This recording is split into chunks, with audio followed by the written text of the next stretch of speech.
snap it, and it's Trey Burton who throws caught. Foles, touchdown. Here he goes. It's Hester. Inside the 30.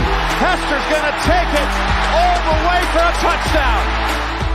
Fields stumbling, trying to cut it back. Justin Fields making magic happen. There goes Fields. Touchdown! Hurts on first down, fires downfield. It's Deshaun Jackson back in the lineup. Missed the last 7 games, and he will take it 81 yards. A somersault into the end zone. His first touchdown of the season.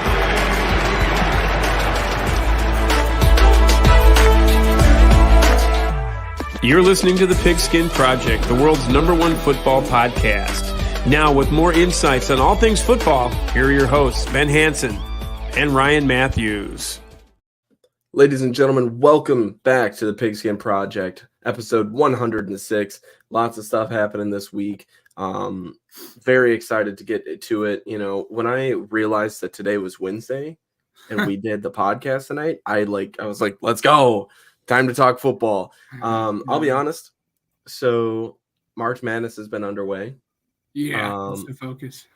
Yeah, I was gonna say haven't really thought much about football, so it's nice to kind of get back to it. But Ben, how are you doing? I'm doing good.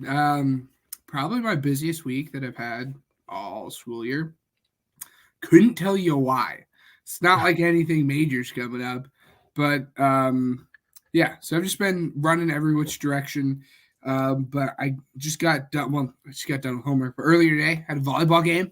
Nice to get out there. Made me realize how old I am, and I'm only 21. My body's like aching. I'm like, this is a game of volleyball. Why do I hurt this bad? Yeah. But I am doing outside of some body aches from a simple game of volleyball. I am doing good. How are you doing? Dude, it's been an awesome last 48 hours. If you exclude the fact that I had to work during part of it, but okay. So long story short, so my parents are out of town right now. So I've had the chance to watch my dogs, and it's nice to just kind of have them in my company for a while, just because I don't get to see them as regularly. But the biggest thing that happened was that I went to Monday Night Raw, and if you haven't listened to the podcast yet, you know that I'm a huge wrestling fan. Okay. I literally have it in my Twitter bio too. So if you follow me with my ad right over here, you'll see it. But basically, I mean, it was awesome, right? So the big shock was that I got to see The Rock. He was not advertised whatsoever, and not only did I get to see him once, but I got to see him twice. So that was really, really cool. And then on top of that, I got to see my favorite wrestler of all time, CM Punk, show up. And then there's a ton of other different big name wrestlers. And people are saying this was possibly the best Raw, or one of the best Raws there ever has been, especially leading up to the biggest pay-per-view of the season, which is WrestleMania, which comes up next week. But I mean, so much. That's in and Philly, of course, right? Yes, it is. Yep, they're actually constructing the stage as we speak. So it's going to be nice. The rumor is that they're going to have a giant bell above the ring. That's what I've heard, but we'll see. That would be cool. But yeah, so I mean, after seeing The Rock, I had to get a Rock T-shirt that says "The People's Champ" on it. So you know how it goes. But it was awesome. Caitlin and I had great seats. I mean, she was geeking out just as much as I was. I mean, it was awesome. And then the drive was pretty easy too. So I mean, I can't really ask for a better situation. But yeah, and right before I start my new job next week, so I mean, everything just kind of getting underway. So I mean, I'm feeling good, man, and I'm ready to talk football. You ready to get into it? Yes, real quick. It just in terms of like podcasting and programming notes, you guys will put it out closer we get to time. But I know we've had conversations with y'all, kind of what to expect in terms of draft. I am not going to the draft. We decided against it, kind of want to go on my own. So we are going to just do the live stream for the draft for like the whole like 4.5, 5 hours, whatever it is. Huge. So we're gonna do it for like that whole super long time. And just as we've done in the past, that the draft is on Thursday, so we will not be putting out an episode on Wednesday like we're doing now, just because it doesn't make any sense if we're gonna go live for 4.5 hours. Right. Just again, we'll put it out closer to time, just so you guys don't forget. But just something to think about. And if you guys want to come on, if you guys are fans, please, again, here for me and there for Ryan. I can't reach over to his screen, obviously. And then up top is our social media. So, like, don't be scared to reach out if you guys want to come on as a fan. There you go, exactly. Right over here. If you guys want to come on as a fan or something, again, we'd love to have people. Again, it's like a 5-hour long podcast, so it's really nice to have people on and stuff. So don't be scared to reach out either to me or Ryan or, any of the socials up there. Yes, our ultimate goal, as it always has been for our draft show, our annual draft show at that, is to have as many fans as possible from different teams on the show as much as we can. Last year, we had a Texans fan on probably one of their biggest drafts that they've had. They drafted C.J. Stroud and Will Anderson, so that was huge. We had Matt on, which is a Saints fan. We had a Vikings fan on, and I'm sure that we will talk to him again in the near future as well. A lot of Bears fans, obviously. Couple Packers fans, Cowboys fans.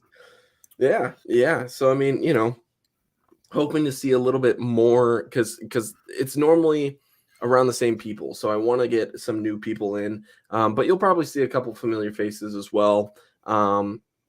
But yeah, I mean, without spoiling too much, we're going to have fun this year. And I'm looking forward to it more than ever. The draft is getting bigger and bigger for me every single year. And if you're anything like me, it's almost time to watch draft day. So this one's going to be huge. And I'm excited to see everybody. But without further ado, let's get into our first segment. Ryan and Ben bring you weekly news. All right. So we're going to do something a little bit more unexpected on the podcast, something that we don't necessarily do very much, and that is going over speculation and stuff, but that'll be after the very few headlines that we have for you. So, number one, possibly the biggest of the week, the Chiefs have traded cornerback L'Jarius Sneed to the Titans for a 3rd-round pick and a 7th-round pick swap. The Titans then extended Sneed to a 4-year, $76 million deal with $55 million guaranteed.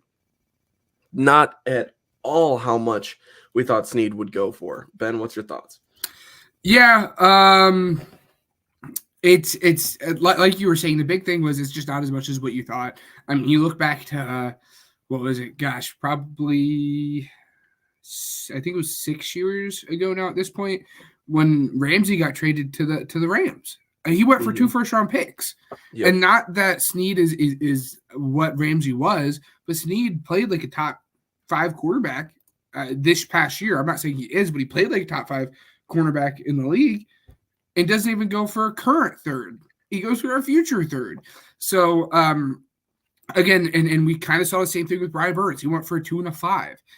Players and teams, or teams more specifically, do not want to have to trade don't want to like give up a 1st-round pick or like a pick of actual value for a guy that they're then going to have to turn around and pay, because you don't want to give up a 1st-round pick and then also on top have to figure out this contract worth $25 million a year or something. Right. I'm talking about Burns when I say that, and that's kind of what we're seeing with Hassan Reddick. I mean, Hassan Reddick he's been rumored to getting traded for, the last like month and a half now, but he's still on the roster because the Eagles aren't getting what they want, because no one wants to, again, trade for a player that they're then going to have to trade a lot for a player that they're then going to have to turn around and pay.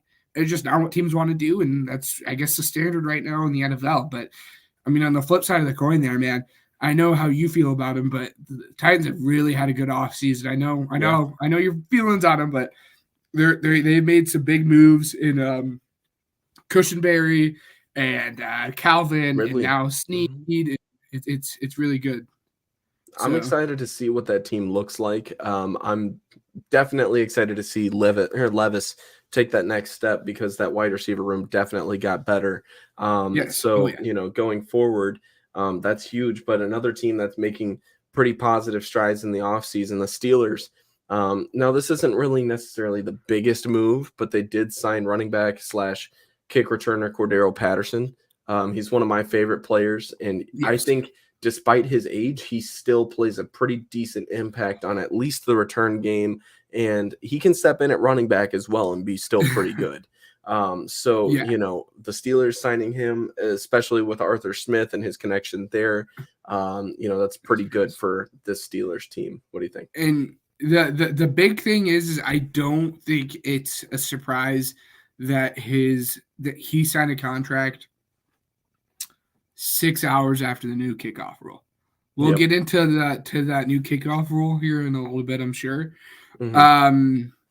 But I'm not surprised that he signed that contract right after. I mean, he's one of the best return men of our generation. I mean, obviously it's Devin Hester, but Devin Hester was on the back end for us. I mean, outside of Devin Hester, like when we've actually sat down as matured football watchers, Cordell Patterson might be the best returner that we have watched. Again, obviously we watched Devin Hester and all those highlights of him in the Super Bowl and his career, but we weren't there, We're still kind of young, even though we talk about having old bodies here.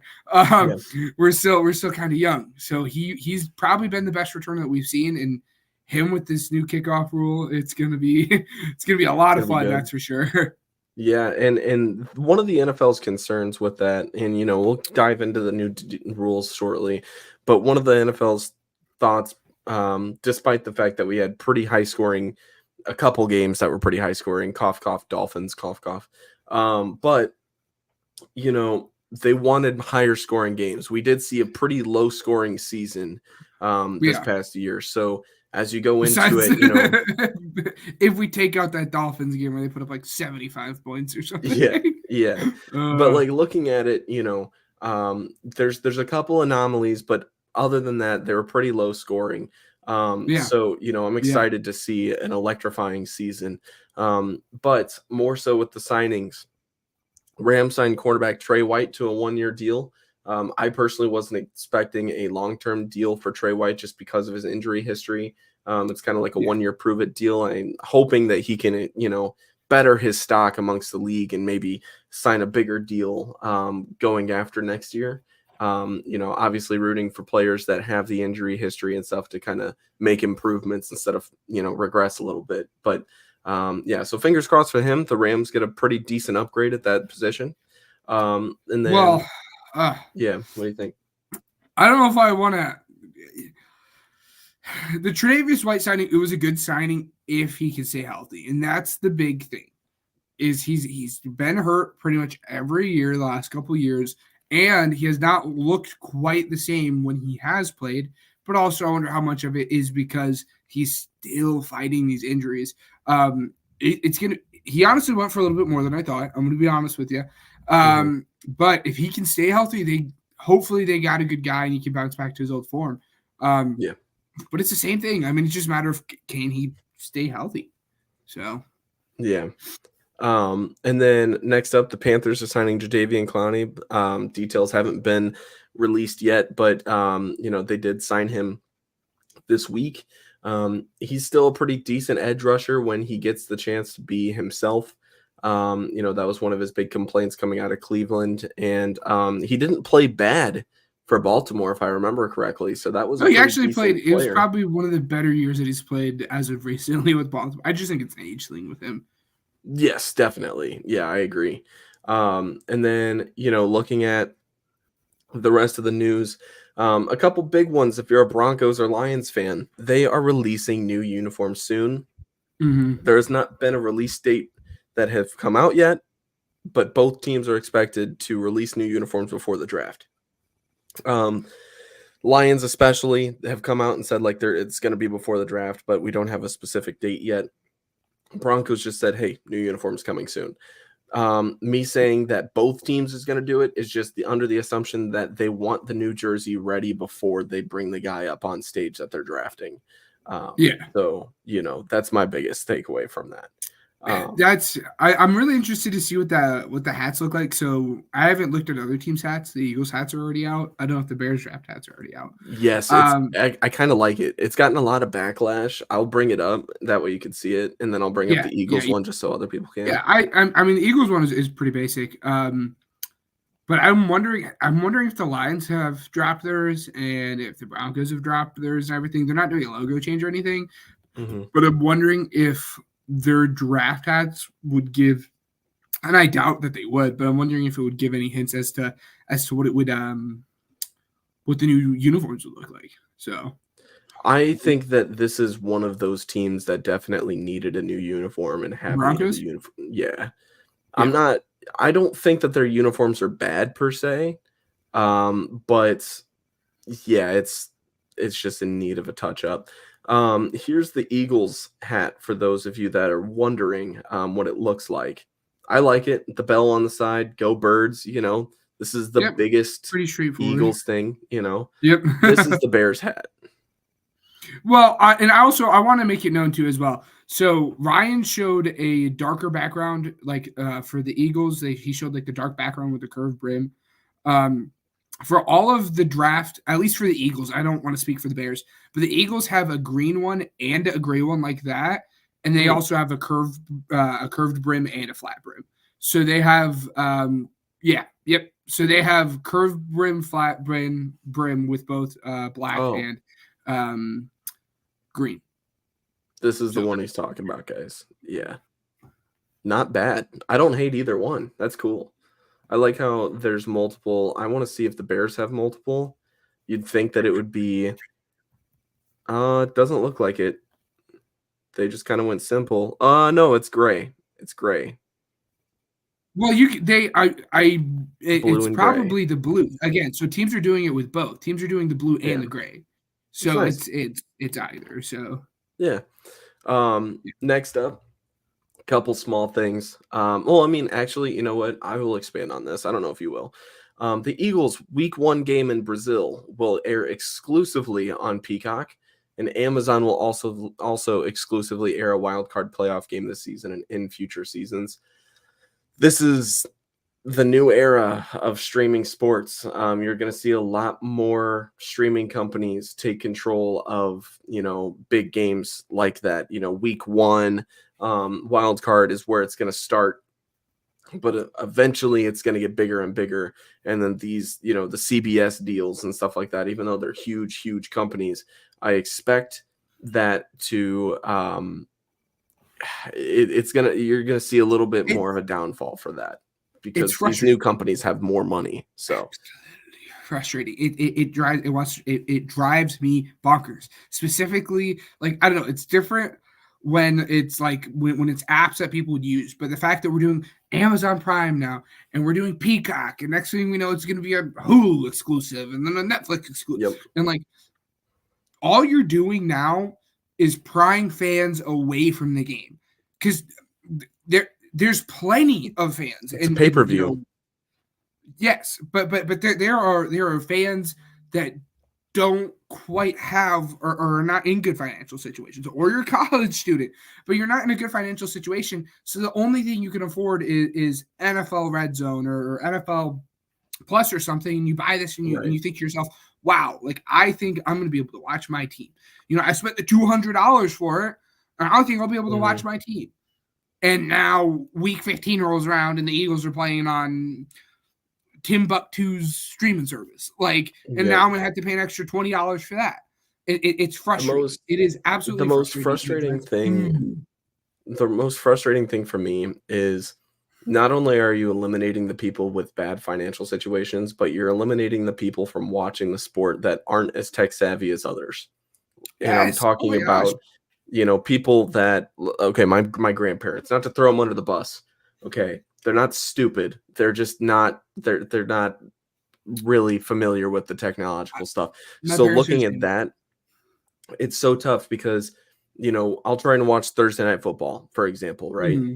My grandpa has not watched Thursday Night Football in 2 years because he doesn't have Amazon Prime. That's it. And he's not willing to pay for a separate streaming or a separate service that he's not going to use except for once a week. That's not enough to pay $8 a month for this service and then $8 a month for this service.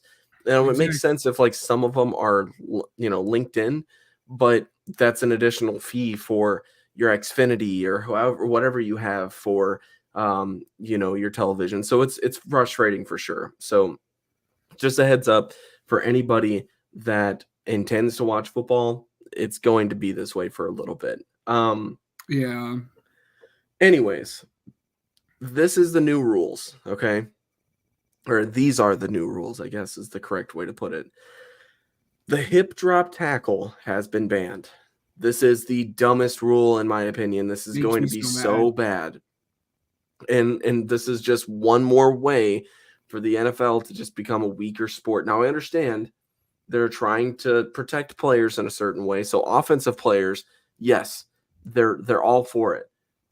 But how are these offensive players? Okay, think about this, right?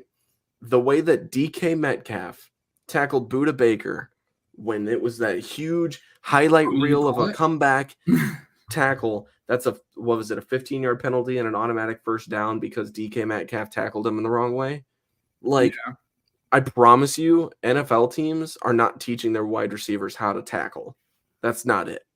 So you're trying to get them down any way possible. And yeah, I understand there might be other ways, but I tell you this, if you were in the heat of the moment trying to, like, hey, my quarterback just threw an interception and I'm trying to tackle him and stop him from scoring, the number one thing on your mind is not, well, I better not drop the hip.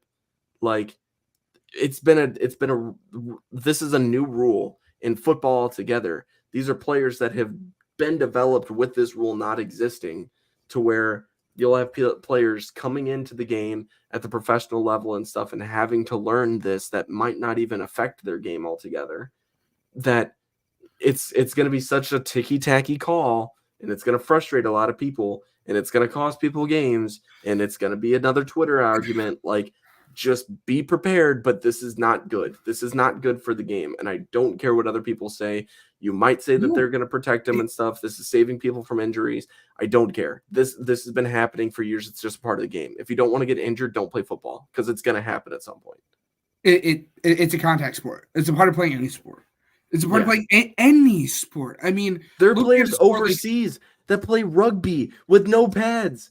This is one of the most physical games out there, yet nobody's complaining about that. Yeah, but we can't tackle guys from behind. So what's the play here? All right, you're like, if you're, let's say, a safety and Derrick Henry's running down the sideline, and you catch up to him because you're faster than 30-year-old Derrick Henry is.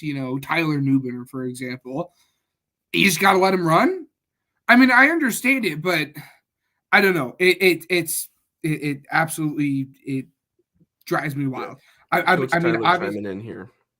He said, "You can testify this. I teach the correct way and the safest way. I'm staying with the head behind and gator." Yes, I understand head behind and gator, but if you are the trailing guy, you get beat. Let's say you're the far side safety, and the running back breaks it up on the close side, and you're running behind him. Mm-hmm. It's about the only thing you can do. It's not like you're not going to be quick enough that you can full on tackle him with your head to the side and roll. You're just trying your best to grab onto him and pull him down. Are we just going to let him run? Are you going to teach everybody this? Like, okay, look, Coach Tyler, if everybody listening, if you don't understand this, Coach Tyler is my boss, essentially. Like, I love this guy to death. Like, we coach together. Go watch this is a new topic that I haven't had the chance to talk to him about. Yeah. But I will ask him this now that he's listening and commenting. I appreciate you doing that, by the way. Are we teaching everybody how to tackle this way now? Because that's going to, I mean, I'm just saying, like, every single position, because now you have to, right? Like, I mean, there's going to be every player. I know, but it's not like, how often is DK Metcalf chasing down Budda Baker down the sideline? It does. I mean, it's like Sam Howell now. Like, it's going to happen from a while. I don't think it's going to happen. From behind and chase down. Yeah, but like, when you chase them down, you can't drive through them. No one's fast enough that you're going to be able to drive through someone as both of you guys are driving the same direction. I understand. It's important. Tackling is super important, especially when we're trying to avoid like using the crown of our helmet, I think it is awesome. But when you're chasing someone from behind, you can't put your head to the side and drive through them and gator roll the way that you normally would. It's tough. The whole thing with the whole gator roll too from behind is they don't want players rolling when tackling behind. Like the hip drop tackle rules, like you can't pull them from behind and roll your body because that's Here's the when biggest their thing. ankles get rolled up on or something. And it's Here's just the another biggest thing that we're going to leave up to the rest, to their subjective calls, and it's going to ruin the game. It's driving me wild. Might as well hand them a freaking flag belt. I'm like, Yeah. it's so incredibly dumb. It drives me off the walls. Here's the biggest thing, right? It's all subjective. It's all situational. It's all subjective. Nobody knows how the player's going to go down until the player's going down. That's it. And especially, you know, like, for example, the DK Metcalf thing, right? I promise you, in the NFL, now, yes, Coach Tyler's saying we're going to teach everybody U tackling, and we teach behind chase down tackling drill with bags. Look, that's awesome. But this is the new era now, right? To where Seattle had to come out with an instructional video on how to tackle properly, if you remember it. It should. And Yes. what do you say? I'm sorry. I mean, I don't think it's bad teaching people how to, but again, I just think it's a different game tackling someone from the side or the front than it is catching up to them from behind. But I mean, That's proper my thing tackling is, form like- is never bad, but it just you can't have you don't tackle a person the same way from behind as you do from the front. It just depends on situational, who you're tackling, what angle you're tackling from. Like, it all just depends on, like, it's going to be subjective. It's going to be weird. It's going to be ticky-tacky. And I'll tell you this much, like, there's going to be calls that don't fit under the category that they're just trying to protect the player, and I get it. But it's going to be so sensitive of a rule to where it's going to be a problem. And I'll leave it at that. Next up. A team can make a third challenge if they are successful on one of their first two challenges. Now, I have not seen two challenges by the same team in a long, long time, if at all. Do you remember seeing two challenges by a team in the same game? Well, I think I think they don't use two challenges because they're scared. Like, it's always nice to have the second one in your back pocket. So now having this third one, I think we'll see teams do More two. and more. Yeah. I would have liked them to see, okay, so like alongside the challenges, because they got rid of this a while ago, but this was like the aftermath of the Saints game, if you remember. PI stuff. Yes, bring back challenging PIs. Like, that was a good rule, you know. Next up, because Coach Tyler's kind of spoiling the next one. Yes. He says, I love the kickoff rules. Now, this is the new kickoff rule. The kicking team and the receiving team's blocker line up about 10 yards apart. Correct me if I'm wrong, but I want to say it's about 10 yards apart. It's not very far. 10 yards, yep. And the returners have more room in the backfield now. So now you have more head-on-head, bam, blocking, and you're going to see holes open up more. The returners are going to play so much more of an effect. You're going to see a lot more returning touchdowns. That being said, Devin Hester's still the GOAT because he didn't need this new rule to get into the end zone, but that's besides the point. So this is huge. This is going to be awesome. You know, it's different. So I can see a lot of people hating on this right now. It's definitely different, but oh my gosh, is this so much fun to think about? Yes, this is what they did. For those who are like wondering kind of where the idea from this had come off of, this was from the USFL, one of those spring football leagues. One of them, they start blending together, guys, to the point that the XFL. That's what it was. Sorry, let me give you that tab. This is what it is. So it's 5 yards, I guess. I guess we were both wrong. So our returner is going to be somewhere back behind here. They usually lined up somewhere like around like the line here in the end zone or something, or maybe the 5 yard line here. And then this is the kicking team. And then we have our kicker. Our kicker kicks off. This is the new rule. Our kicker kicks it, and our new kickoff team or our coverage team cannot go until the ball is over their head. So once the ball gets to like here, then they're allowed to shoot and go. And then that's when everything happens. So it's a safety thing because now it's limiting like the full on like a player running, 20 miles an hour down the field and just clotheslining someone. Yeah. But now, like you said, it's a lot more head on, like bam, bam, bam, a lot more contact now and a lot more blocking. So not only does this new rule help with the player safety, but I think it's like you were saying, it's going to make the kickoffs much more fun now. Yeah. Much more fun. I think we're going to see people. You have to return unless it's in the end zone. If it's the end, I think if it's in the end zone, you have to like you can just like take your 25 and get your touchback. But yeah. But why would you at this point? Because I think that there's a better chance of you getting more than 25 yards than it was before. It breathes new life into the kickoff, and it makes me so incredibly happy because it used to be such a fun part of the game. I mean, you said it, Devin Hester. He was so much fun, but now the kick returners have been all but nullified. I mean, we don't see that Super Bowl return nowadays that Devin Hester had. And now this brings back the more fun, and now this makes your returners that much more important to have a good one now. I like it. Next up, the NFL trade deadline moves back from week 8 to week 9. Yeah, cool. More time. That's cool. Yeah. Let's see. It's not the 25. I believe the rule is 45 or 35, according to Coach Tyler. What do you confused? I need some more context on that, I'll be honest with you. Are you talking about like touchback? Oh, okay. Based on what happens. Okay. Yeah, I assume so.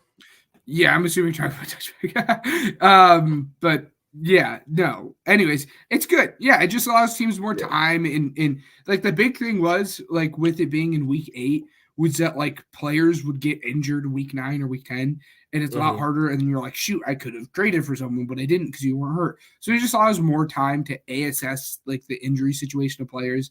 But then just adds,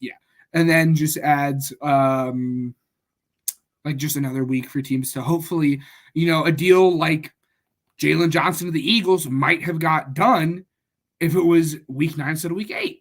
Stuff like that. I'll be honest with you though. It's a good. I mean, for you, it turned out good, but just in general, it just allows more. It just allows team more time to work on stuff. If Snead went for a 3rd round pick and a 7th round pick swap, I'm happy. I am so happy we kept Jalen. Oh no, Jalen! I think. Honestly, I think you guys were offered a 2nd. My guess is at the time, 100% speculation is that the Eagles offered you guys a 2nd round pick, and you guys were like, "No, we want a 1st." And then the Eagles probably were like, "We'll give you a 1st and James Bradbury." Yeah, all jokes absolutely aside, 100% kidding. And then the last headline that we have for weekly news that I forgot to mention. The NFL Hall of Fame game has been announced, and it's going to feature the Bears and the Texans on Thursday, August 1st. Very, very excited. But hopefully that features the Hard Knocks team, the Chicago Bears. Hopefully. Hard Knocks also is like kind of might be getting changed. I think it is. I think the rule got implemented to where a full division can be. Oh, it's for sure. I knew they were voting on it. Yeah. I didn't know who it was for sure. So yeah, now instead of one team, it's like a whole division. And so instead of like instead of the Bears, it would be like the Bears, the Lions, the Packers, and the Vikings. Which would be perfect. I mean, look at Jordan Love in season 1 though. I'm good with anything, man. Yeah, the preseason one I think is just the 1 team, but then the in-season one grows to 4. I'm pretty sure. Yeah. And I forgot to write this one down. So let's see. Okay, so Netflix has announced there's a new sports series called Receiver. It's going to be along the same exact, and it's from the same exact producers as Quarterback, but they're going to feature Devontae Adams, Justin Jefferson, George Kittle, Deebo Samuel, and Amon-Ra St. Brown in this one. It's going to be coming soon. It doesn't have an official release date to my knowledge, but Peyton Manning was one of the producers, and Patrick Mahomes also helped do that as well. And I want to say Quarterback is also returning. But I don't know. I do know they were struggling to find like a while ago though. Right? Like they were struggling to just find players in general to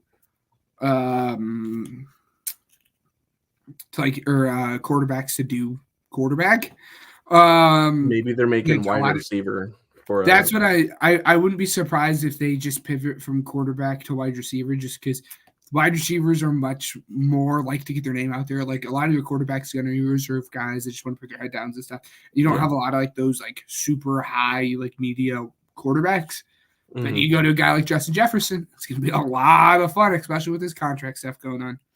That and the fact that, I mean, he got injured this year too. So following this past season for all of these guys should be a lot of fun, especially because Debo played in the Super Bowl.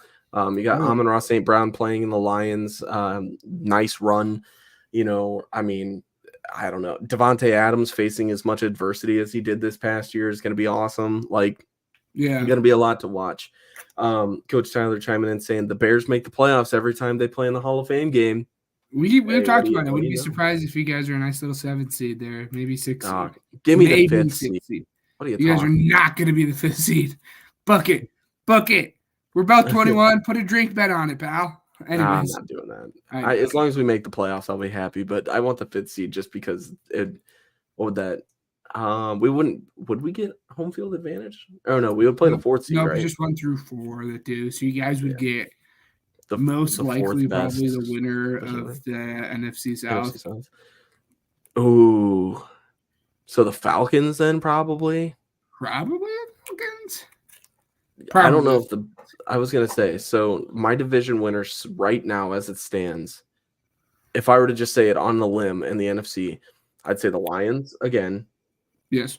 I would say the Falcons, 49ers, Eagles. Yeah. Give me the Eagles, dude. Either the Eagles or the Falcons. Give me the Eagles, and I promise you, mark this. We can highlight this. We can clip this, whatever it is. If the Eagles make the playoffs with the Bears and they play each other, I will make the trip down to Bloomington. I will do that. As you should. I'm here for it. You guys heard it. If it happens, you guys got to keep them accountable here.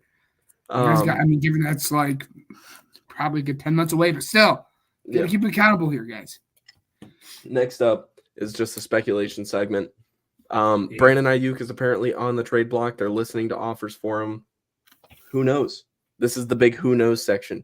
The episode title is Lying Season is Underway. Who knows if he's actually dealt? But it's something to think about. I think that it'd be a lot of fun for. Oh man, like who do you think should trade for Brandon Ayuk? Steelers. Give me like Steelers. Give if you're the Steelers, pay him and like just give up 20th overall. That's not even what the Eagles gave up for AJ. Give up 20th overall and just pay him. And then just call it done. I think it'd be really, really fun to see Justin Fields actually play with 2 good wide receivers. But yes, the Steelers are the big one that kind of stands out to me. But I wouldn't be surprised if, I don't think it'd be happen. But like the Chiefs, like he'd be fun on the Chiefs again. It won't happen. But like he'd be fun on the Chiefs, or if you're Carolina, like go ahead and give up 33 for him. Like I could see that happening as well. He'd be a lot of fun. He'd be a big help to Bryce Young. So yeah, I'm gonna say the Panthers and Steelers are like the 2 big ones, and then a sneaky one to watch out for. And I'm sure we will get to a player on this team in this segment. The Cowboys, like that's a sneaky team to watch out for because they just haven't done anything. And again, we'll get to a certain player on that team here in a minute, but. Give me the Patriots for Ayuk. Match him up with the rookie quarterback. Have fun with Bailey Zappi, I guess. Broncos and Vikings, after meeting with J.J. McCarthy, are possible trade-up candidates to grab him. Apparently, Washington has also expressed interest, but Ben and I both really don't think that's going to happen. J.J. McCarthy to 2 is not going to happen. You hear it here first. The rumor is May's going to go 2. So it's Caleb Williams. The rumor right now is Daniels to 2. I mean, May is plus odds to go 2 overall. You guys know I slapped $10 on that. Again, I'm confident in the way I evaluate my quarterbacks. That Drake May's the second best overall quarterback. So when I saw that he was plus money to go 2, you bet your Skippy I dropped freaking money on that. He was like stealing candy from me. It shouldn't be crazy to me because I did have Jaden Daniels at 2. Drake May at 3, but then I had Yeah. Bo Nix at 4, and then McCarthy at 5. So I'm telling you, I'm not a fan of McCarthy. I know. I think- you made your feelings known. I really don't think that he's going to be We'll see. good in the pro level. But he has the arm and the athletic ability to do so, and he makes eye-popping throws. I really don't see like the big like some people don't like him, but he doesn't really have any like his only big issue is he didn't throw much in college. Yeah. But other than that, I mean, there's not like these huge amazing and like the one thing is people are like, oh, he struggles to throw deep balls outside the hashes. Mm-hmm. But 90% of quarterbacks in the NFL struggle to throw deep balls down the hatches, and he has the arm to do so. Just sometimes the placement isn't the best. But I don't think he should probably start right away. That's why I think if he falls to 6 the Giants, that's where he's going to go. Yeah. But that's also why I think a team like the Vikings are going to try to trade up before 6 to get him again to the Chargers. Is what I've been saying often. I don't get it. Why would you do that if you're the Chargers? Like, I understand getting more draft capital and stuff, So but can you're get 2 falling picks. down. My thing is this. You're giving up Marvin Harrison Jr. He I would don't be know, available dude. there. Marvin Harrison Jr. might not. I mean, if the Cardinals stick and pick Cardinals. at 4, Yeah. and I wouldn't be say- surprised if the Patriots don't find a trade team and stick and pick at 3 and go Marvin. Like that's Yeah. a very real possibility that people like don't talk about. I'm not saying Right. it's going to happen, and I'm not going to predict it to happen, but it is Hey. very real that the Patriots also are just like, we like this. We're going to stick here, and we're going to take Marvin at 3 overall because he's the best gosh darn player in this draft class. Right. I mean, if Marvin's there, don't trade back, but I don't know if Marvin's going to be there.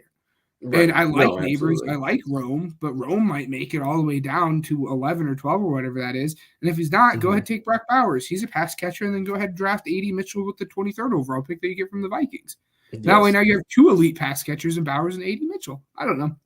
It's interesting. And speaking about McCarthy as well, his odds to be drafted number 2 overall have risen on DraftKings from plus 2,500 to plus 500. So that's a huge, Oh, huge jump. even up than I thought. So, Yeah, last time I checked, it was 7, and that's what I was going to say.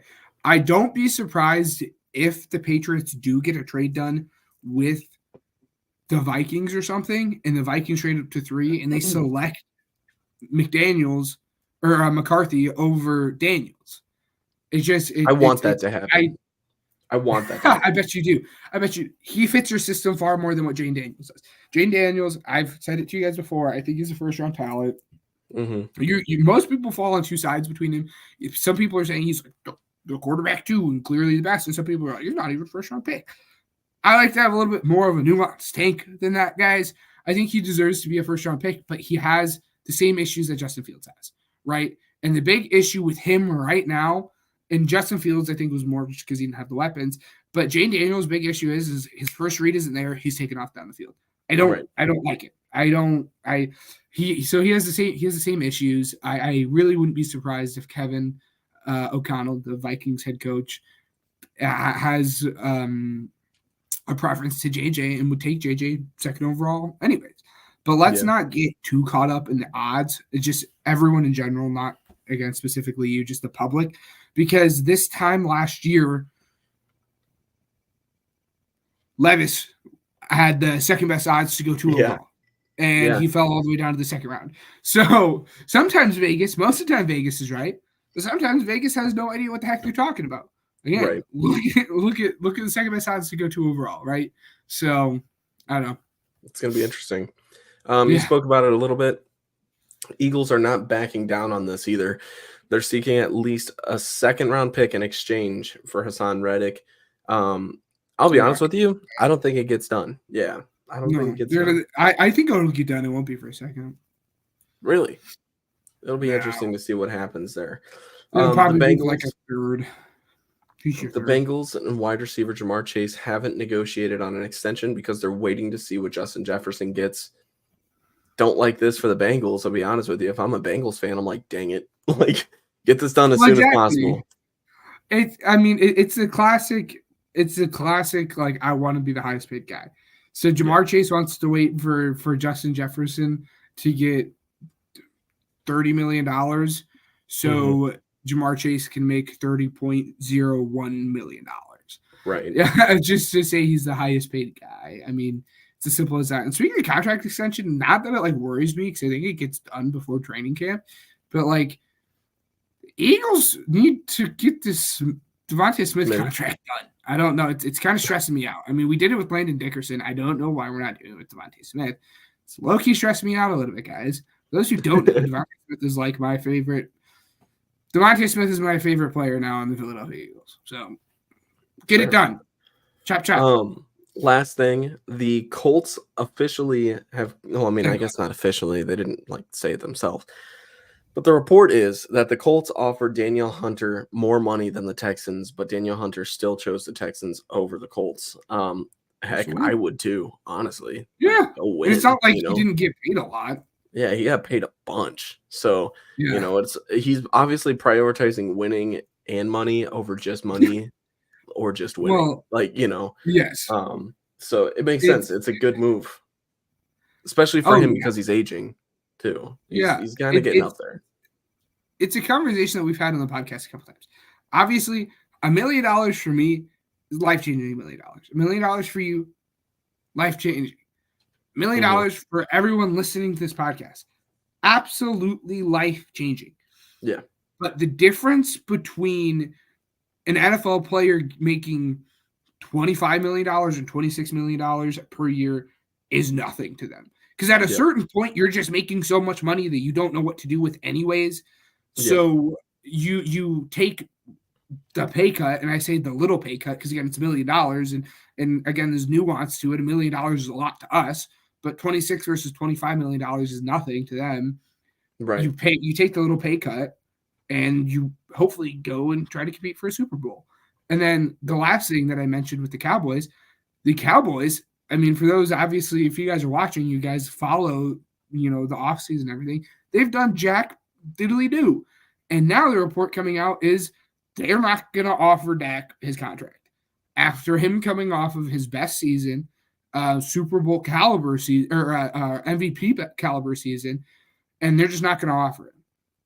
So now the fun thing is it'll be a nice little segment that we can do over the summer because I'd love to really deep dive into this. If rebuilding the Cowboys, because if you're not going to pay Dak, what's the plan? You're rebuilding. You're obviously not going to try to contend if you're not going to pay Dak, and if you're not going to contend, might as well go and get a first-round pick for CeeDee Lamb. Might as well go and get 2 first-round picks for Micah Parsons. So I don't know what Jerry's schizophrenic mind is doing right now. And like my favorite thing was there was a picture of him holding like one of those little like law notepads that like just like flip over the top from like the combine or something, and he's like sitting in his chair and he's like looking to the camera, and then you zoom in on the notepad and it's literally just scribbles.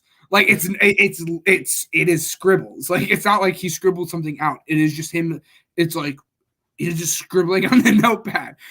Jerry Jones is becoming schizophrenic. I don't know. You know what's not good. Yeah. So let's Cowboys go ahead and move on.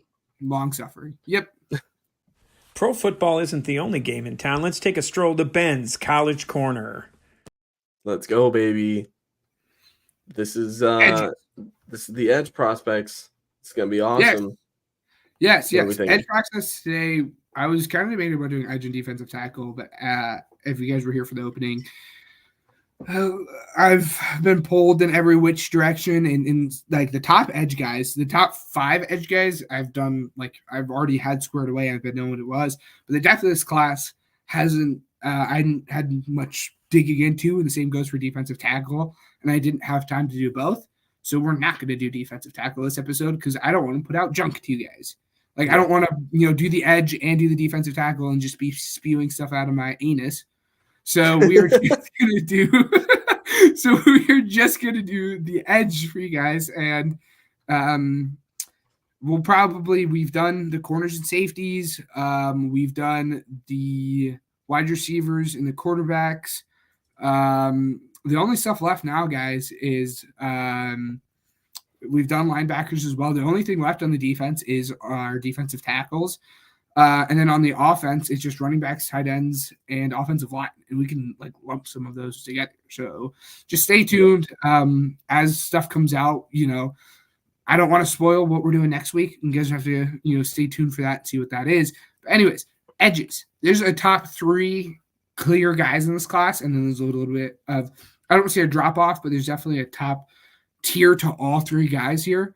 And it's funny because you look everywhere and everyone has these guys ordered in every different direction. You can tune in 10 different podcasts. You can tune into or look up like edge rankings, and everywhere there might be a consensus. Those top 3 guys in my order from 1 to 3, and I had made a split decision. I changed up this list last minute. It's not what you were thinking, Ryan. But your guy's actually number 3 now for me. So Latu's one. Latu has been number 1 for me through this entire process. I will get into why he is number 1 for me.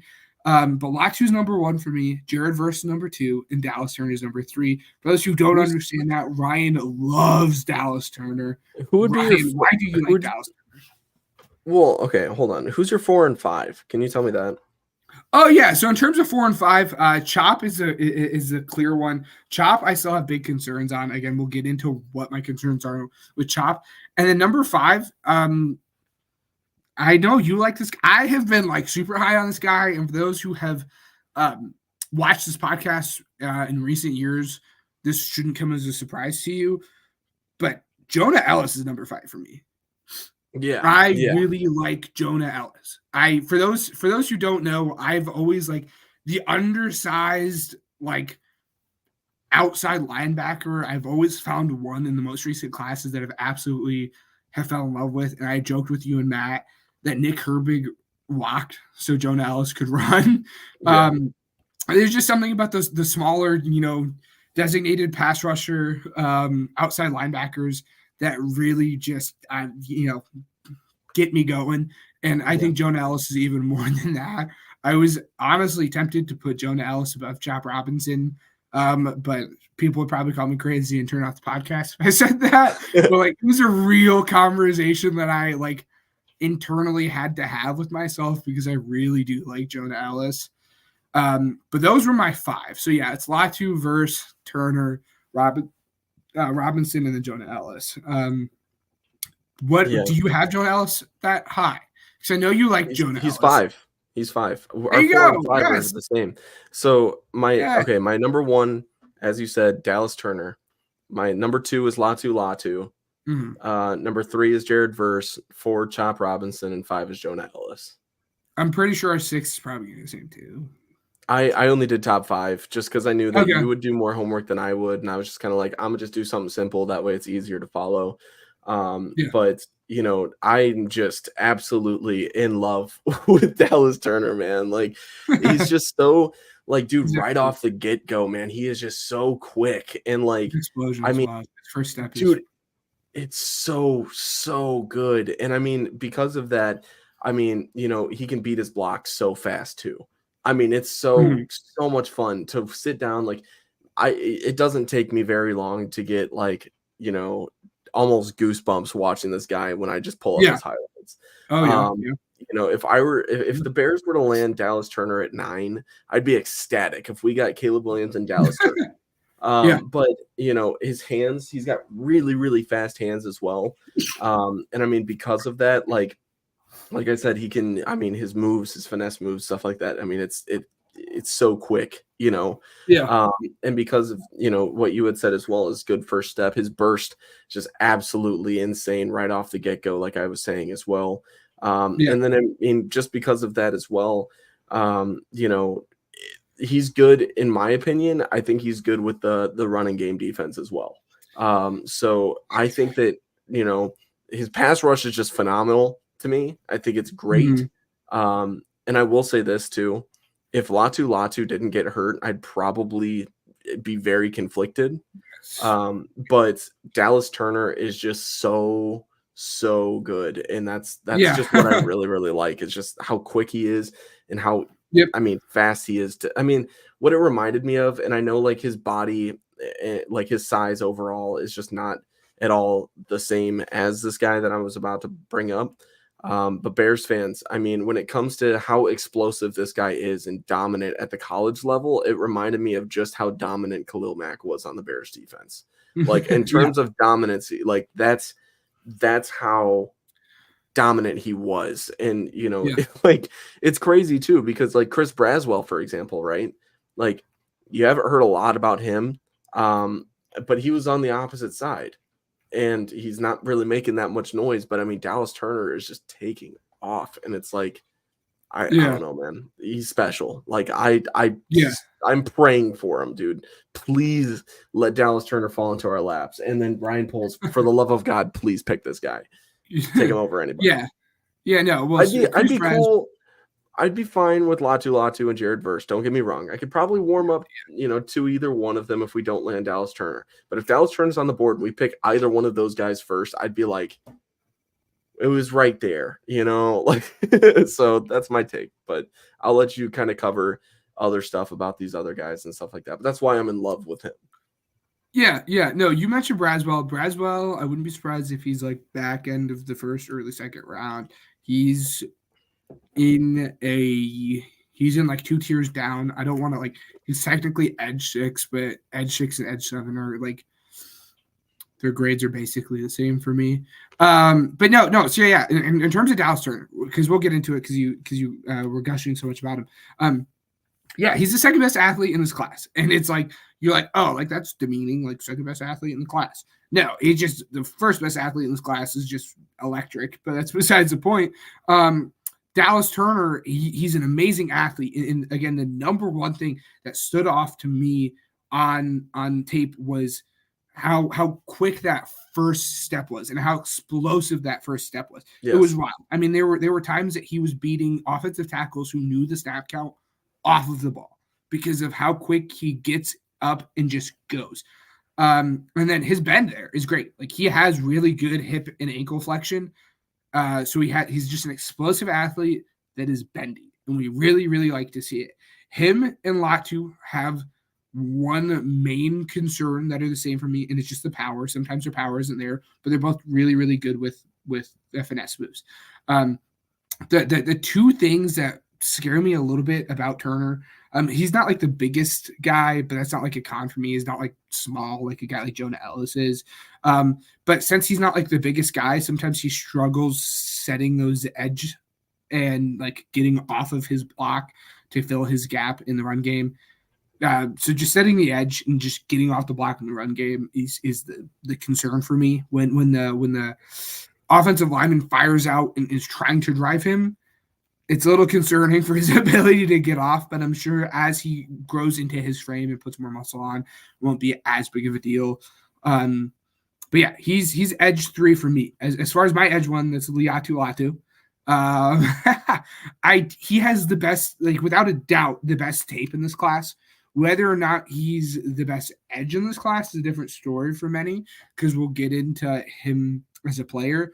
But if we're talking about just tape, Latu's tape is it is so much fun to watch. You look at his tape against Oregon State, like that's the go-to one. That's the one I really like to watch, because he was going up against another NFL caliber guy that'll be drafted in the first round, and Talise Fuaga, and he just made Fuaga look like an idiot.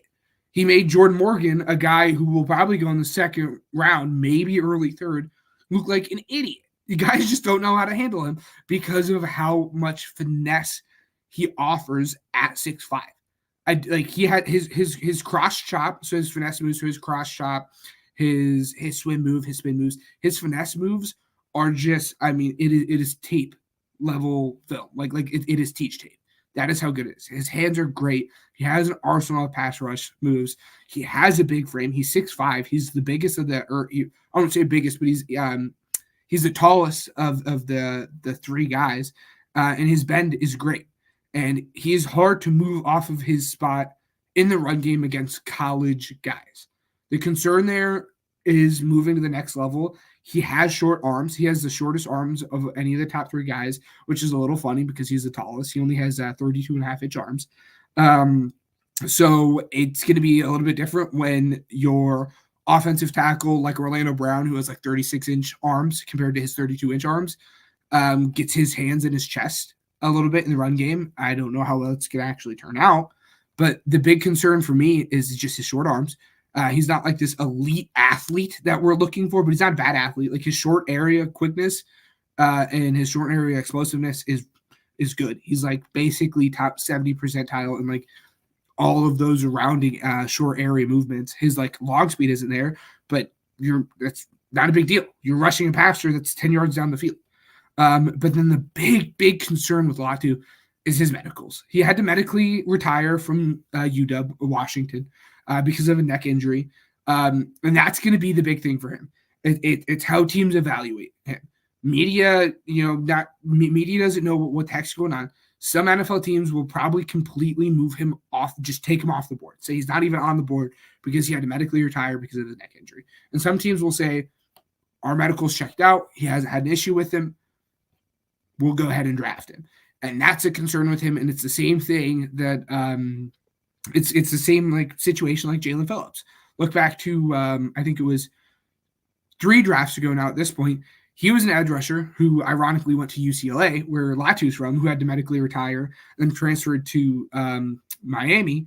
And then he ended up going in the first round as well. But some teams completely took him off because he had to medically retire as well, given it was something different. That was a concussion versus a neck issue. But some teams completely took him off the board. So he was the best edge rusher in that class, in my opinion, but he got selected at 18 because teams are just scared because of his medical issues.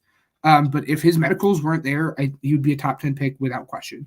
I wouldn't be surprised if Latu is the 3rd edge taken off the board because of his medicals. But his tape is phenomenal. Again, like I said, he has a good frame. He at least holds up against the run in the college. We'll see how he holds up against the run originally coming in. But his finesse moves, his bend, his hands are just, it is phenomenal. He will just make people look absolutely silly. And I think he will probably come in and have the most impact immediately out of any of these 3 guys. I don't think his ceiling is as much as Dallas and Jared because he's not that elite athlete, but he's going to step in and be very, very good immediately, and he still has a good ceiling. It's not like he doesn't have the ability to be a top 10 pass rusher in the NFL. Again, his finesse is perfect. And then the number 2 guy, the guy that is sadly got stuck as not number 1 for either of us. Like I said, everyone has all these guys ranked in all different ways. But his story is just super fun. For those who don't know, Jared Verse, he goes to he went to Florida State. The big issue for me is, or one of the big issues is he's going to be 24 when he's a rookie, but that's because he redshirted his first year at Albany College. I don't think he had any stars. I think he was a 0-star athlete, went to Albany College, redshirted, did a very good job at Albany College, then had transferred to Florida State and has killed it. So there's no question about this guy character. That's for gosh darn sure. Again, the issue is he's 24. He'll be a rookie and he'll be 24. But his speed to power is vicious. Like he just forks lift guys like off their spot. Offensive tackles, he gets your hand in your chest and he is just going to push you back. And there's about nothing you can do about it.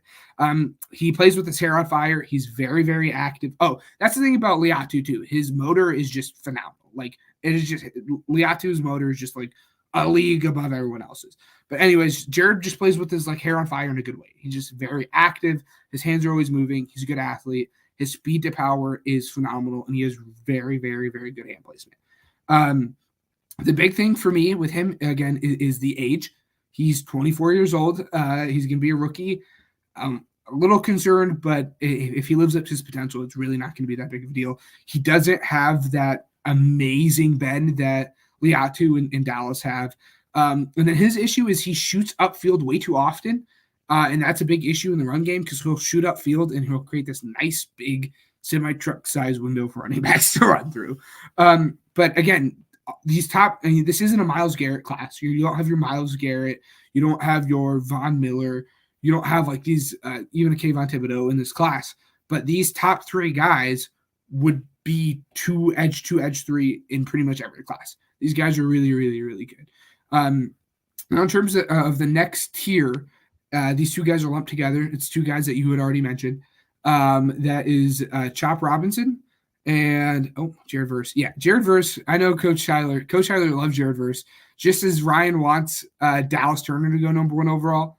Coach Tyler, not number 1, 9 overall. Number 1 Coach for Tyler the would edges, love Jared Verse. So, but anyways, but yeah. So for me, it's Liatu, Jared Verse, Dallas Turner, and then at 4 and 5, it's going to be your Chop Robinson and your Jonah Ellis. Chop Robinson, I said Dallas Turner was the second best athlete in this class because Chop Robinson is in this class. He's an absolute athletic freak, and he's just your big ball of clay that you have. Think of your Trayvon Walker.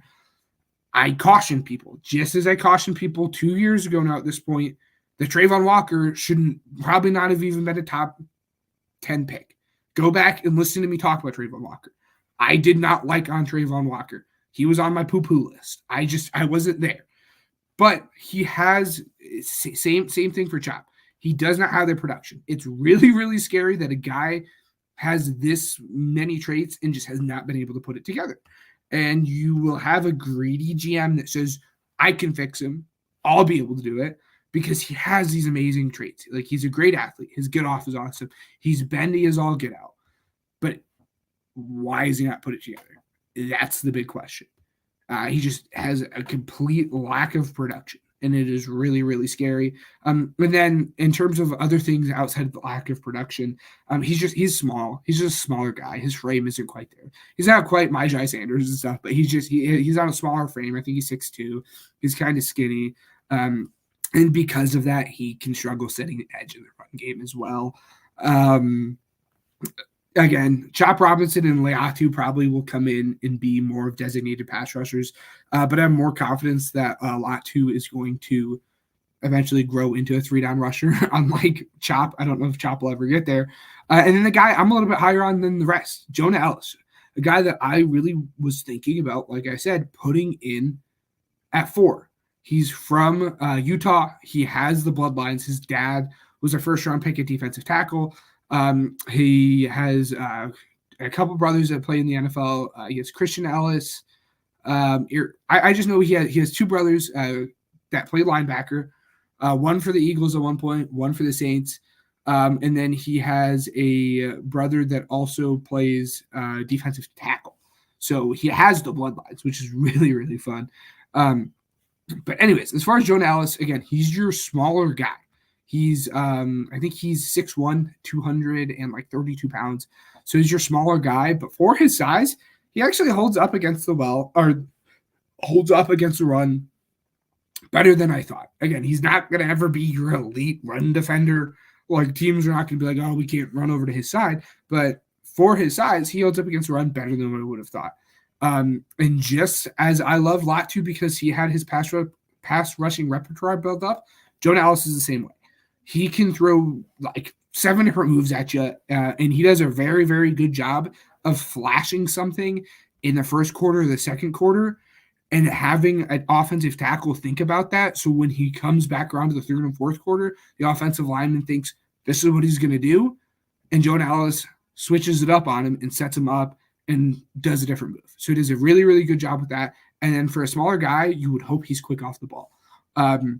As far as the cons for him, a big thing is he's been hurt both back-to-back years. I think if he wasn't hurt, we'd probably have the conversation with him in the top 3 guys just because he has really, really good ability to at least come in and be a great pass rusher. And then his bend just isn't quite there. You'd hope for a smaller guy, his bend would be there, but it's not. But outside of just a smaller frame and mid-bend, I really, really like him. Again, he's quick out the ball, has all the tools, in terms of like his pass rush moves, and he holds up against the run really, really well. So he's going to come in and at the very worst be a very good designated pass rusher. We like it. This is the guy that people commonly have at 4 or 5. I have Christian Braswell and Darius Robinson both kind of lumped together in their own little tier. And then Breland Trice is kind of on the outside looking in. He almost made it. But they all kind of play the same game, given they're not the same size. Big on Trice. Yeah. What? I used to be big on Trice. Used to be. Do you remember that? Yeah. No, given they're not all the same size, they're not all built the same, but they all play the same power. They all have their game versus your Jonah Ellis, your Chop Robinson, your Liatu Latu. These guys all win with finesse. Darius and Chris are just going to want to run straight through you. And that's why they're both 6 and 7. But again, I could have them switched and have Darius at 6 and Chris at 7. These guys are just going to try to run through you.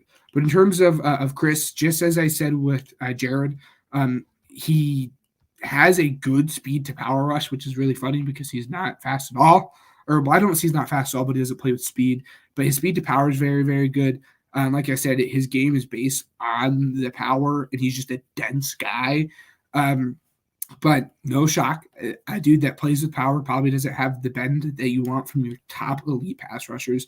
So he just doesn't have the bend, and then I don't like his ability to I don't want to say I don't like it, but I question his ability to play with power to the next level. Because instead of going around someone or beating someone like our top guys do, he tries to go through you.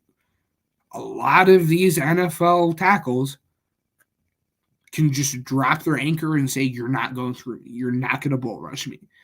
That's why they're in the NFL, right? So I'm a little concerned about his ability to win at the next level just because he has a power-based game.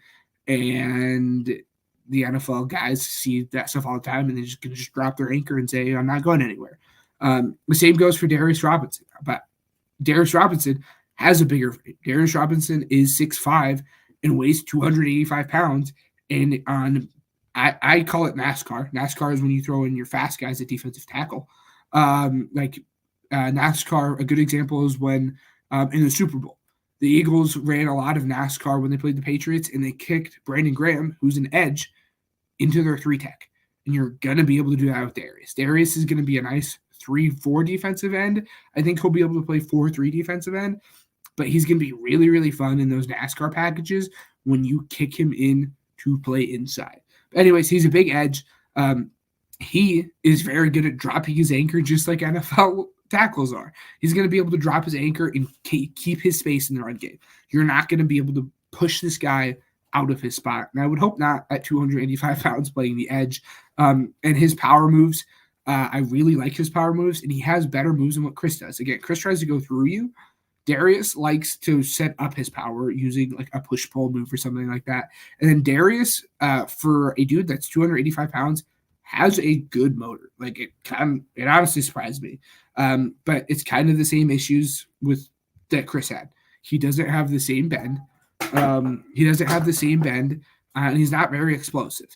And then the other big issue was sometimes he was slow to diagnose whether a pass was or whether a play was a run or a pass. He's really good at, once he's recognizing it, knowing what to do, but sometimes he can be a second or two late. For those who are Buffalo Bills fans or have followed the draft and have not watched Darius Robinson, the big thing I would say, he's Boogie Basham.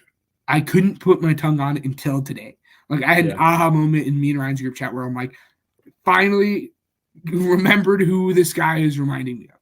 That's Boogie Basham. I looked into it as soon as you had said it too, and I was like, okay, it makes sense. Yep. And I loved Boogie Basham coming out of Wake Forest. It was 4 years ago, I think, now at this point. And then the last guy that I had on this list, again, I usually like to give you guys 10. I only was able to give you guys 8 because, like I said, I hadn't looked much into the depth on this class because, again, I've been really busy and I don't want to give you guys some BS ranking on guys that I haven't watched. So Braylon Trice is the last guy that I was really able to dig into. He plays big, just like the other two guys, but the disappointing thing was he's not as big as what Washington listed him as. And most of the time, that's not a huge surprise, but Washington had him listed at 6'5", 270 pounds, and he comes to the combine 2 inches less and weighing 30 pounds less. So his official height and weight is 6'3", 245. So that's still considered your bigger edge, but not quite the same as Darius Robinson. But this guy still has a good frame. I feel for this guy because he has had so many pressures, and he's a gosh darn Iron Man. He plays so many snaps and gets so many pressures. I'm a little concerned about his, I don't want to say I'm concerned, but I wonder why. A question I found myself asking often is, why aren't we finishing this? Because he has a lot of pressures, but they just don't result in sacks all the time. It's a little bit of a shame. But for a guy his size, he is very explosive and he's very smart. Like I said, he's an Iron Man. If you wanted him to, he could play 75% of the snaps. He's just built like that. And again, he's very smart. And he has, again, as a bigger guy, he uses the power, but he's not quite as powerful as Chris or Darius. And he is explosive, but he's not quite as explosive as Dallas or Chop. So he's a little bit of a mix of both, but he's not amazing at either. And that's why he's all the way down at 8. And again, just as the other big guys, he just lacks that bend. He doesn't have that bend. He often is upright in his pass. One thing I was always drilled in my head is the lower man wins. And I'm sure Coach Tyler probably says it all the time to his defensive players. I'm sure a lot of defensive coaches say it to all of their defensive players. Lower guy wins. And Braylon Trice often would, on his own, stand straight up and get very vertical. And you don't want to do that because you're opening your chest now to the punches, but then you are now also losing the leverage for the ability to, like I said, with Jared Verse, go and forklift a guy from up and underneath his pads. If you're standing straight up at 6'3", you're not going to be able to do that. So I like to see him lower it a little bit. And then he overshoots gaps in the run game, which is weird because he's a really smart player and he definitely shouldn't, but he does sometimes, which is it was just perplexing more than anything. But yeah, the big thing with Braylon Allen is he's a big guy. He has nice explosion and he has nice power, but he's not amazing at being an explosive rusher or a power rusher. So that's why he finds himself behind the explosive rushers and the power rushers. But those are the 8 that I have for you guys. Stay tuned in for next week. I don't want to tell you guys what we're doing next week because I want you guys to tune in and find out. Defensive tackle, it might be. But just tune in for next week. It's going to be a whole lot of fun. And we're going to get all this great scouting content that you guys have had the last few weeks. If you guys are really interested in how we view the quarterbacks, like I said, we've done the quarterbacks. We've done the wide receivers. I think the wide receivers is the very first one we've done. So it would have been 4 weeks ago now at this point. But we've done wide receivers. We've done quarterbacks. We've done linebackers. And then we've done secondary.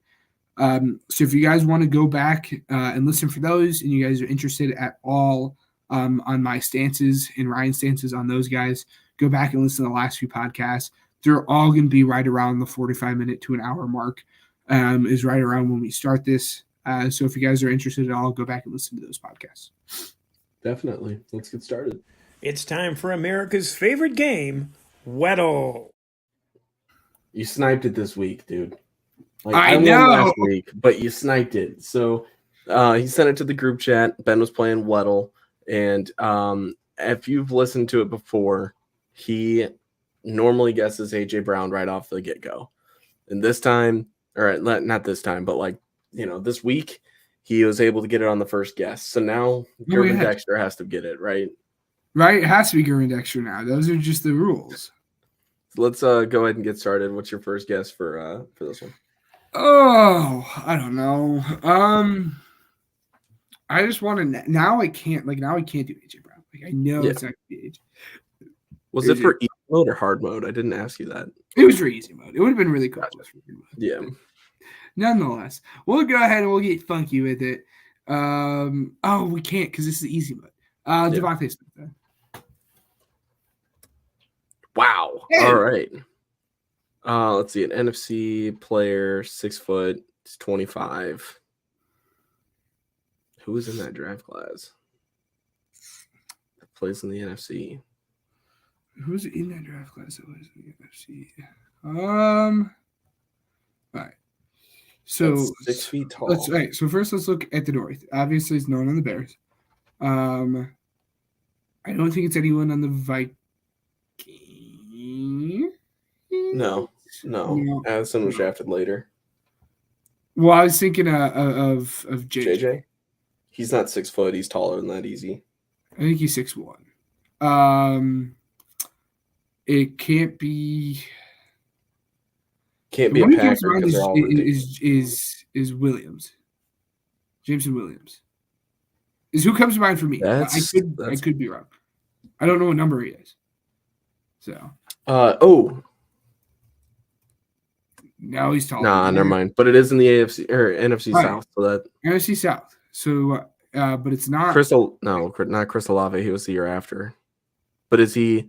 Well, the year doesn't 25 matter. though? I don't. It could be Chris Olave. But not with the number. Yeah. Yep. Could it be? He was. What is it? 13 or whatever? 12? I thought it was 1. Why did I think it was 1? he wore 12. Maybe he's 12. Yeah. 12 actually kind of comes to mind. I think he wears 12. 12. Yeah. Yeah, let's go for it. We just never mind. No comment. Yeah. No comment. Rashid Shaheed With Shaheed. would be my guess. Wow, that's crazy. Yep. Okay. Huh. I didn't know he was 25. For some reason, I thought he was older. Yeah. All right. Gervoon. Girl. Okay. Not this time, clearly.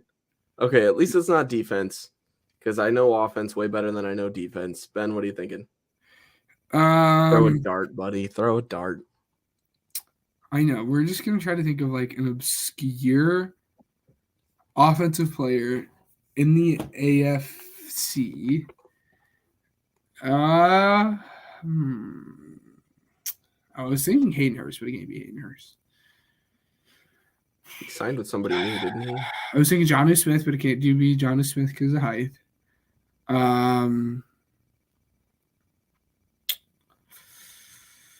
Type in Watson. I'm thinking of this Chiefs guy. No, but the age doesn't work. I was thinking Justin Watson, but it can't be because of the age. Tricked me. We're just gonna do it. Like this can't be right. I was gonna throw a dart, but I don't want to. Derrick Henry. All right. Yeah. So it's not special teams either, so that helps. Yes, that AFC. so he's mid-age. He's not old, but he's not young. He's in the AFC, but not in the AFC North. So he is either in the East, South, or West. That's about all we know. I feel like this guy, it's not him, I'm but really let's try it. interested. No, yeah, there's no way. And he's, yeah. All right. You really didn't do much for me here. I guess that's a goal, not as hard mode, right? So he's not super small, but he's not offensive line height, I don't think. So he's either in the South or East, the AFC South. What does that division look like? Michael Pittman. Okay. Oh, he's not a wide receiver. He's not a wide receiver. So we Um, know it's in the East. All right. I think I know who it is. I think we narrowed it down. I have a decent idea of who it might be in the East. But we'll see. I'm between a couple different players based on position. no, it's not him. Shouldn't height. Wow. Why did I guess Michael Pittman? Bad guess. Bum guess. Ben. What are we doing? Anyways. It's not him either. I guess it could be. Let's see. No, it's not. Pull It's it. not. Rip It's it. not. Ah. It's not. You big old I'm trying loser. to win here. I guess we're on different levels. I don't need to win. I'm so far ahead at this point. I can just Screw you. uh, I don't think that would work either. No. I don't think it would work, but No, because he's not a running back, idiot. God. Skylar Thompson.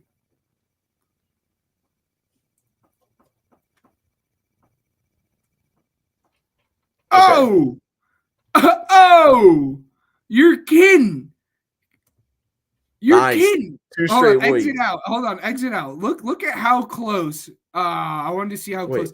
I got everything right in terms of age. Oh, yeah. height. It was I just got number. everything spot on besides number there.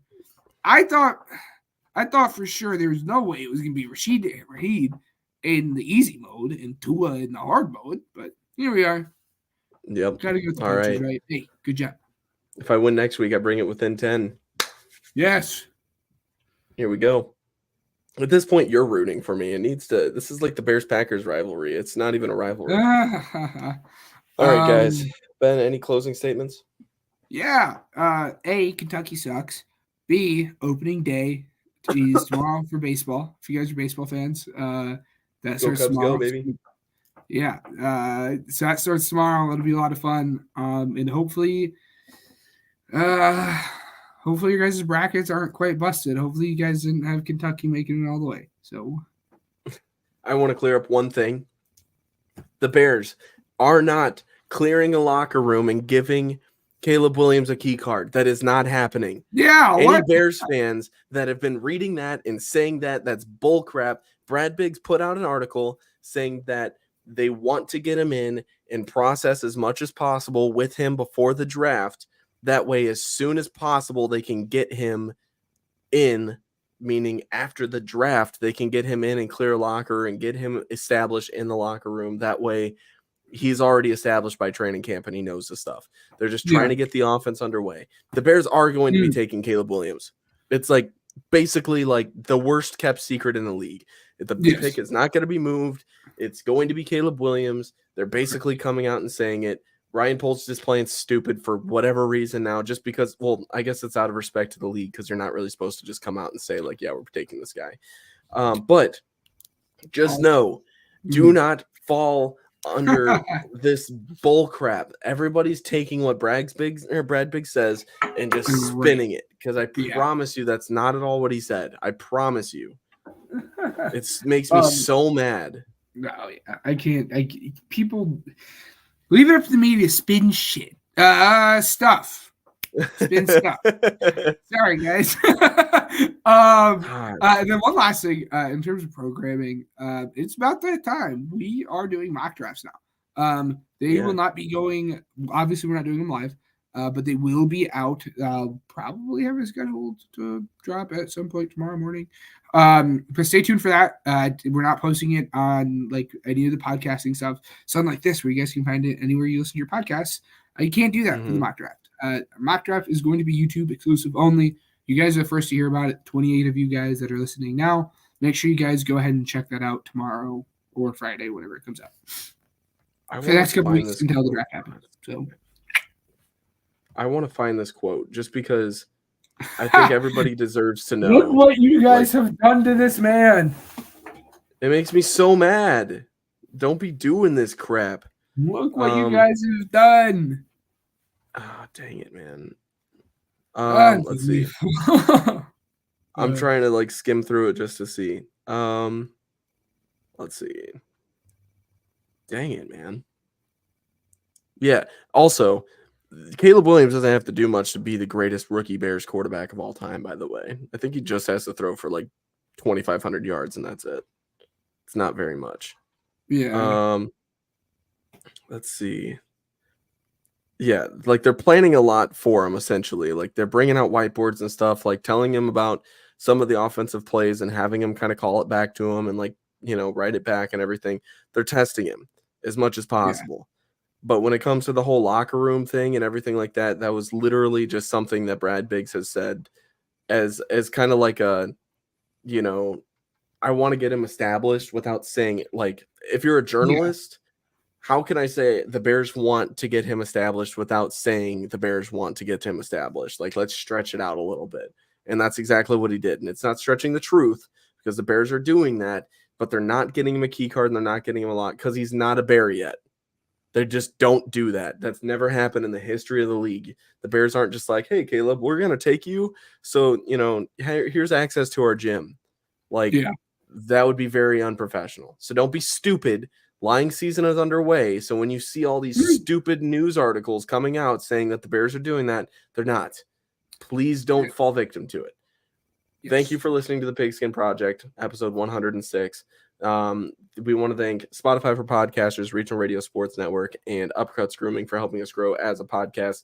And until next time, we will see you guys later.